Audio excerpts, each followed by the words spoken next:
नमस्कार मित्रों, व्याख्यान माला धर्मवीर भारती में आप सबका स्वागत, वंदन, अभिनंदन। आज के व्याख्यान में हम गीति नाट्य अंधा युग की पात्र योजना और उसकी भाषा के विषय में विस्तार से समझने का प्रयास करेंगे। अंधा युग के गौण पात्रों में विदुर, युयुत्सु, वृद्ध याचक, प्रहरी, दुर्योधन, संजय आते हैं। इसके अतिरिक्त आज के व्याख्यान में हम इस गीति नाट्य में धर्मवीर भारती ने किस तरह की भाषा का उपयोग किया है, उसमें किस तरह के छंद हैं, बिंब हैं, प्रतीक हैं, और इसके साथ ही क्योंकि ये गीति नाट्य है और नाटक के लिए अनिवार्य तत्व अभिनेता होता है, रंगमंचीयता होता है, इसलिए हम ये भी जानने का प्रयास करेंगे कि गीति नाट्य अंधा युग को अभिनीत करते समय किस रंग विशेष, रंग संकेत का धर्मवीर भारती ने उपयोग किया है और क्या इसे मंचित करते समय कुछ कठिनाइयों का सामना करना पड़ा।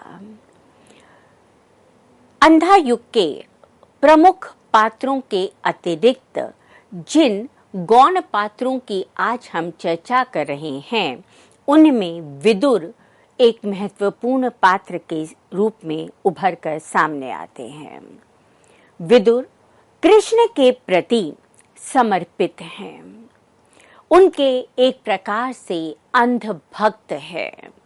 वो जानते हैं कि इस युग में कौरव और पांडव दोनों ही पक्षों से मर्यादा का हनन हुआ था और अगर इस अंधत्व से, इस मोह से कोई निकाल सकता है तो वो मात्र कृष्ण ही हैं, जो सबको इस अंधे मोह से निकालकर एक अलग युग में लेकर जाने की सामर्थ्य रखते हैं। जिस समय आक्रोश में भरकर गांधारी कृष्ण को वंचक कहने की घृष्टता कर बैठती हैं, उन्हें मर्यादाहीन कह देती हैं, तब विदुर सामने आकर उन्हें न्याय संगत बनने की बात कहते हैं। वो उन्हें कहते हैं कि उनका ये आचरण केवल पुत्र मोह के कारण है। वे भी जानती हैं कि दुर्योधन ने न्याय का पक्ष नहीं लिया था। गांधारी की अभद्रता के लिए विदुर स्वयं भी कृष्ण से क्षमा याचना मांगते हैं। विदुर अपनी नीतियों को एक सामान्य स्तर का घोषित करते हैं। वे संशयग्रस्त हैं। कृति में अनेक स्थलों पर अपनी विचलित होती धर्म निष्ठा को अक्षुण्ण बनाए रखने का प्रयास भी वे भरसक करते हैं। कवि ने विदुर के महाभारतीय स्वरूप को अपनाया है, पर उनकी अंतर आत्मा आधुनिक मनोविज्ञान से प्रभावित दिखाई देती है। कृति का दूसरा पात्र युयुत्सु है। युयुत्सु धृतराष्ट्र का वैश्य महिला से उत्पन्न पुत्र हैं और इसी कारण वे गांधारी के ममत्व से सर्वथा वंचित रहने के लिए अभिशप्त हैं। इतना ही नहीं, युयुत्सु अपने अन्य भाइयों से भी उपेक्षित रहते हैं, निराश्रित रहते हैं। युयुत्सु में सत्य का पक्ष लेने का साहस है। इसीलिए युद्ध में कौरवों को अन्याय करते देख, मर्यादाहीन आचरण करते देख, वे उनका पक्ष छोड़कर पांडवों के पक्ष में आ जाते हैं। किंतु उन्हें घोर निराशा मिलती है जब वे देखते हैं कि वहां पर भी सत्य का, मर्यादा का हनन हो रहा है, और ये देखकर वो अनास्थावादी बन जाते हैं। कृति में बाद में ये बताया गया है कि किस प्रकार से युयुत्सु कौरवों का पक्ष ना लेने के कारण और कालांतर में पांडवों का पक्ष लेने के कारण दोनों के ही घृणा के पात्र बन जाते हैं। कृति में वे कवि कल्पना सृजित आधुनिक मानव का प्रतिरूप हैं। उनके प्रति कौरवों की घृणा एक समय पर आकर इतनी प्रबल हो जाती है कि युद्धों उपरांत पंगु गूंगा सैनिक भी युयुत्सु के हाथों से जल ग्रहण करने से मना कर देता है।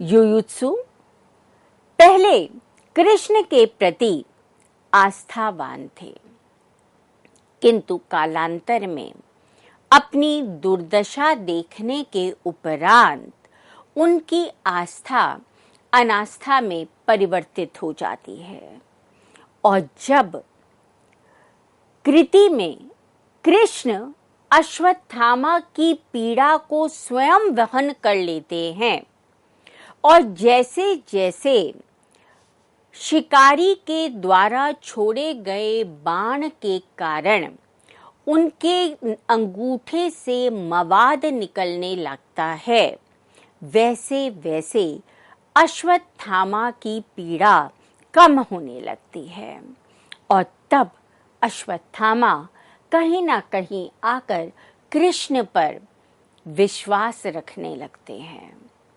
ऐसी स्थिति में युयुत्सु अश्वत्थामा पर व्यंग करते हैं। वे कहते हैं, आस्था नामक ये घिसा हुआ सिक्का अब मिला अश्वत्थामा को।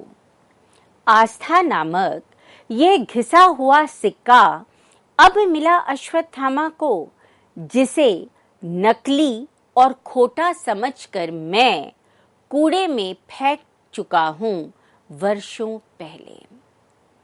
युयुत्सु को विश्वास था कि न्याय का पक्ष लेने के कारण कृष्ण उनका पक्ष लेंगे, उनका साथ देंगे, किंतु ऐसा नहीं हो पाता।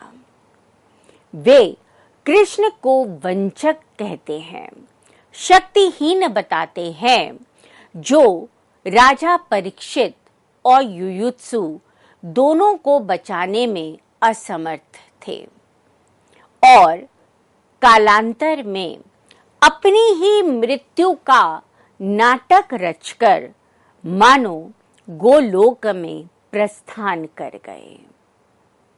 कृति के अंत तक युयुत्सु प्रेतात्मा के रूप में हमें भटकता हुआ दिखाई देता है। तीसरा प्रमुख पात्र कृति में वृद्ध याचक है। ये कृति में 3 रूपों में पाठकों के समक्ष उभर कर आता है। पहला रूप वहां है जहां प्रारंभ में याचक कौरवों की विजय की असत्य भविष्यवाणी करता दिखाई देता है, और जब वे ये भविष्यवाणी करता है तो गांधारी इससे प्रसन्न होकर उसे पुरस्कृत करती हैं। अपने दूसरे रूप में वो भिक्षुक बनता है और कौरवों के भविष्य का संकेत देता है। वो कहता है कि कौरव मानवीय गुणों, आस्था, मर्यादा, सत्य, इन सब को खोकर भिक्षुकों के सदृश जीवन जिएंगे। ये सुनकर अश्वत्थामा क्रोध से बलबला उठते हैं और उसकी हत्या कर देते हैं। कालांतर में यही भिक्षयाचक जरा नामक व्याघ्र के रूप में उपस्थित होता है और अनजाने में जब कृष्ण पेड़ की छां में शांत होकर विश्राम कर रहे थे, उस समय उनके अंगूठे को मृग का मुंह समझकर बाण का संधान करता है।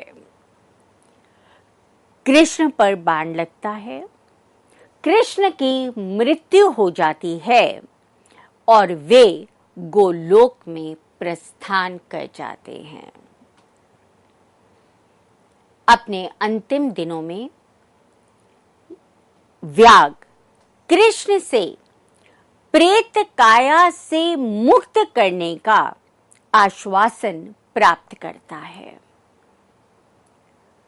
धर्मवीर भारती ने कृति में प्रहरियों की योजना की है और ये योजना कल्पना के माध्यम से साधी गई है। प्रहरी कृति में जनता के प्रतीक हैं। वो जनता जिनकी अपनी कोई इच्छा, अपनी कोई अपेक्षा नहीं होती, इनके कोई सपने भी नहीं होते, इनमें दास वृत्ति की प्रबलता दिखाई देती है। अंधे आदेशों का पालन करना इन प्रहरियों का ना केवल धर्म था, अपितु इनकी नियति भी थी। अपनी मर्यादा ना होने से निरंतर टूटते हुए मर्यादा को देखने के लिए ये प्रहरी बाध्य थे और क्योंकि इनकी अपना कोई दृष्टिकोण नहीं था, अतः ये किसी भी परिणाम से भयभीत भी नहीं होते। इनका कार्य पात्रों के प्रवेश, उनके प्रस्थान, इसकी सूचना देना है और ये काम कथा को विकसित करता है।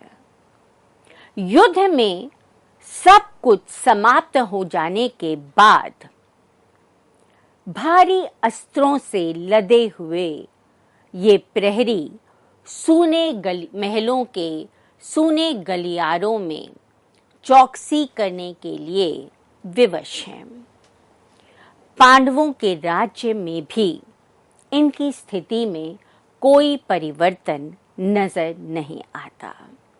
जिस तरह से आधुनिक समय में सत्ता में कोई भी हो, सामान्य प्रजा पर किसी भी तरह का कोई बदलाव, उनकी स्थिति में बदलाव दिखाई नहीं देता है। ये प्रहरी भविष्य के यांत्रिक जीवन के प्रतीक हैं। वे युद्ध में अवशिष्ट लोगों और मंच पर घटित घटनाओं पर टिप्पणियां करते हैं, राजकाज की आलोचना करते हैं, पर उनमें परिवर्तन नहीं ला पाते। उनके प्रश्नों, उनकी जिज्ञासाओं का समाधान कहीं पर भी नहीं दिखाई देता। अधिकांशतः तटस्थ, मौन, एक ही तरह का कार्य करने के लिए विवश रहने वाले इन पात्रों को हम जीवंत पात्र नहीं कह सकते हैं, क्योंकि कृति में आद्यंत इनके जीवन में, इनके कार्यकलापों में कहीं पर भी हमें कोई परिवर्तन दिखाई नहीं देता। अंधा युग कृति में दुर्योधन बहुत ही महत्वपूर्ण पात्र है। युद्ध के कारण का आधार भी वही बनता है। पाठकों की दृष्टि में दुर्योधन कभी भी वरेण्य पात्र नहीं रहा। वह अत्यंत महत्वाकांक्षी है, अमर्यादित है, स्वार्थी है और अपनी आकांक्षाओं को, अपने सपनों को पूरा करने के लिए वो किसी भी सीमा तक जा सकता है। बार बार उसने नीतियों की अवहेलना की, मर्यादाओं का हनन किया। इतना ही नहीं, द्रौपदी को उसने भरी सभा में अपमानित भी किया, पर क्योंकि गांधारी और धृतराष्ट्र का मोह इतना अंधा था कि उसे कभी भी अपने अपराध के लिए दंडित नहीं होना पड़ा, इसलिए निरंतर वो क्रूर से क्रूरतम बनता चला गया। प्रतिशोध और प्रतिहिंसा की भावना उसमें अत्यंत प्रबल रूप में दिखाई देती है। वह अश्वत्थामा को सेनापतित्व सौंपते हुए उसे पांडवों से प्रतिशोध लेने के लिए प्रोत्साहित करता है और यह वो समय है जब वो खुद अपने जीवन की रक्षा करने के लिए तालाब में छुपकर बैठा था। वो कहता है, जब तक प्रतिशोध का ना दोगे संवाद मुझे, जब तक प्रतिशोध का ना दोगे संवाद मुझे, तब तक जीवित रहूंगा मैं, चाहे मेरे अंग अंग ये सारे वन पशु चबा जाएं। कितना अंदर से वो पांडवों से घृणा करता है, उनसे प्रतिशोध लेना चाहता है। ये तथ्य इन पंक्तियों के माध्यम से हमारे सामने उभर कर आता है। कृति में संजय के चरित्र को धर्मवीर भारती ने महाभारत से यथावत ग्रहण किया है। संजय अवध्य हैं, उन्हें व्यास द्वारा एक निश्चित अवधि के लिए दिव्य दृष्टि प्रदान की गई है, जिससे वे युद्ध के सत्य को, उसके यथार्थ विवरण को दृष्टि बाधित धृतराष्ट्र और जबरन आंखों पर पट्टी बांध के अंधत्व को पाने वाली गांधारी को दे सकें। इसके लिए उनमें तटस्थता का होना जरूरी था। वे अपनी तरफ से युद्ध में होने वाली मर्यादाहीनता के लिए कोई टिप्पणी, कोई प्रतिउत्तर देने के लिए स्वतंत्र नहीं थे। उनके अंदर अंतर्मुखता और आत्म केंद्रीयता की बात होना भी जरूरी था। संजय विवश हैं। वो बार बार कृति में ये बात कहते हैं कि काश मुझे व्यास के द्वारा ये दायित्व ना सौंपा गया होता। वे अपना परिचय दो पहियों के मध्य में लगे उस निरर्थक शोभा चक्र से करते हैं जो धरती का स्पर्श नहीं कर पाता और रथ को गतिमान करता है। संजय भावुक हैं, संवेदनशील हैं, अतः कौरवों की पराजय का समाचार देते समय विचलित होते हैं और अपने लिए मृत्यु की कामना करने लगते हैं। संजय को पांडवों का पक्षधर समझकर अश्वत्थामा उनकी हत्या करने का प्रयास करते हैं। जो संजय को और अधिक विशिष्टता प्रदान करता है। वे ऐसी निष्क्रिय सत्ता के प्रतीक हैं जो धृतराष्ट्र गांधारी को वन अग्नि में झुलसने और कृष्ण को व्याघ के बाणों से आहत होकर गोलोक प्रस्थान करते देखकर भी उन्हें रोकने में असमर्थ है। धर्मवीर भारती ने अंधा युग में संवादों की योजना बहुत सोच समझकर की है। ये संवाद कथा विकास में सहायक होने के साथ साथ चरित्रों के चरित्र का उद्घाटन करने में भी सहायक है। इसके साथ ही इन संवादों के माध्यम से हमें लेखकीय मंतव्य का भी ज्ञान होता है और ये संवाद कृति के वातावरण का निर्माण करने में भी सहायक होते हैं। पात्र और प्रसंगानुरूप संक्षिप्त अथवा लंबे संवाद कृति में हो सकते हैं। संवादों के लिए जिन अहर्ताओं का होना आवश्यक माना गया है वे हैं उनका सहज होना, प्रवाहमयता, अर्थाभिव्यक्ति, विश्लेषणात्मकता, व्यंग्यात्मकता। और यदि इन अहर्ताओं पर हम धर्मवीर भारती के अंधा युग को मापें तो ये सभी गुण हमें अंधा युग के संवादों में सहज रूप में दृष्टिगत होते हैं।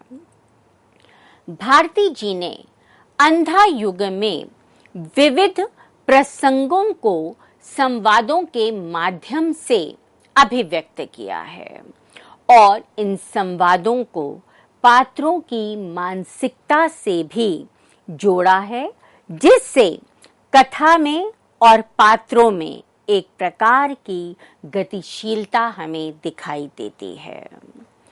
प्रहरियों के संवाद संक्षिप्त होते हुए भी व्यंग्यपूर्ण हैं, घनीभूत हैं और उनकी स्थिति को पूरी तरह से पाठकों के समक्ष लाने में समर्थ हैं। वो किस प्रकार से विवश हैं, किस प्रकार से सूने महलों के सूने गलियारों में इधर से उधर पहरा लगाने के लिए बाध्य हैं, ये उनके संवादों के माध्यम से हमें पता चलता है। शोकाकुल अवस्था में बोले गए पात्रों के संवाद संक्षिप्त हैं तथा कई बार एक ही शब्द बार बार प्रयुक्त किया गया है। इस शब्द का बार बार प्रयुक्त करना सोद्देश्य है, जहां पर कृतिकार उस शब्द पर बलाघात करना चाहता है। संवादों में मुक्त छंद अथवा वृत्तगंधी गद्य, जिसे साहित्य में ऐसा गद्य माना गया है जिसमें अनुप्रासों की अधिकता होती है तथा जो पद्य का सा आनंद अपने पाठकों को देता है, का प्रयोग बहुत सुंदर ढंग से किया गया है। अंधा युग में छंद परिवर्तन एक अनिवार्यता रही है। प्रहरियों की वार्ता आद्यंत एक ही लय में विद्यमान है। भावनाओं में परिवर्तन होने के साथ साथ लय में भी बदलाव दिखाई देता है। कवि ने संजय के संवादों में लय त्वरित गति से बदली है। इसके साथ ही कृति को मंच पर प्रस्तुत करते समय अभिनेता संवादों को कविता की भांति लय के आघात के साथ पढ़ते थे या गद्य की भांति पढ़ते थे, जबकि स्थिति इनके बीच की होनी चाहिए थी। जहां कहीं भी गद्य का प्रयोग होता है, वहां लय में परिवर्तन का होना अनिवार्य हो जाता है। श्री गोपालदा ने अंधा युग का रेडियो रूपांतरण करते समय अश्वत्थामा की भूमिका का निर्वहन किया था।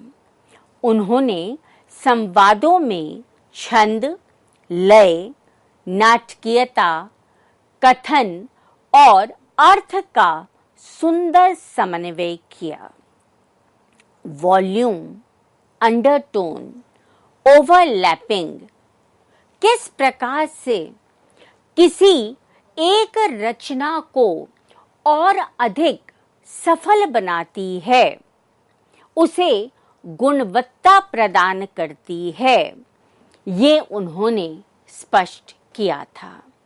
भाषा की दृष्टि से अगर हम देखें तो धर्मवीर भारती ने इस कृति में सहज सरल भाषा का प्रयोग किया है, जो पात्रों की मनस्थिति के अनुरूप क्लिष्ट, शुद्ध, संस्कृत तत्सम, तद्भव, शब्द प्रधान भाषा है और इसके साथ साथ उन्होंने सामान्य बोलचाल में प्रयोग किए जाने वाले शब्दों का भी उपयोग करने से संकोच नहीं किया है।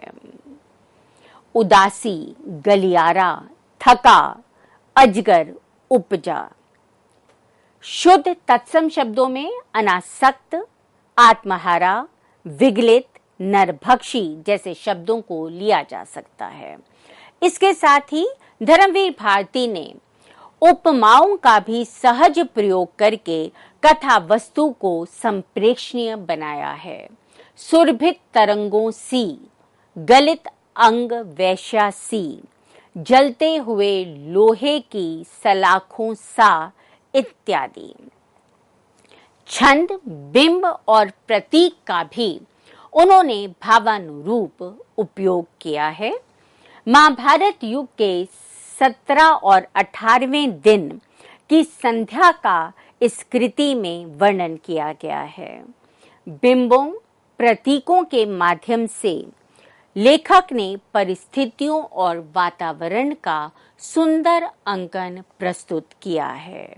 उदाहरण स्वरूप, दोपहर होते होते हिल उठा नगर, खंडित रथ टूटे छकड़ों पर लद कर थे लौट रहे ब्राह्मण, स्त्रियां, चिकित्सक, विधवाएं, बौने, बूढ़े, घायल, जर्जर। इस प्रकार हम देखते हैं कि अंधा युग काव्य के साथ ये नाटक, क्योंकि अभिनय की दृष्टि से भी लिखा गया था, इसलिए अभिनय की दृष्टि से भी इसे मंचित किया जा सकता है। मंच सज्जा के लिए लेखक ने निश्चित निर्देश भी दिए हैं। उन्होंने बताया है कि किस प्रकार से इसको मंचित करते समय हम कौन सी बात का ध्यान रख सकते हैं। जैसे उन्होंने कहा, एक पर्दा पीछे स्थायी रहेगा, उसके आगे 2 पर्दे रहेंगे, सामने का पर्दा अंक के प्रारंभ में उठेगा और अंक के अंत तक उठा रहेगा। उस अवधि में एक ही अंक में 2 दृश्य बदलते हैं, उनमें बीच का पर्दा उठता गिरता रहता है। इस प्रकार से हम देखते हैं कि धर्मवीर भारती का अंधा युग अपने आप में पाठकों के मध्य एक लोकप्रिय गीति नाट्य के रूप में सामने आता है। धन्यवाद।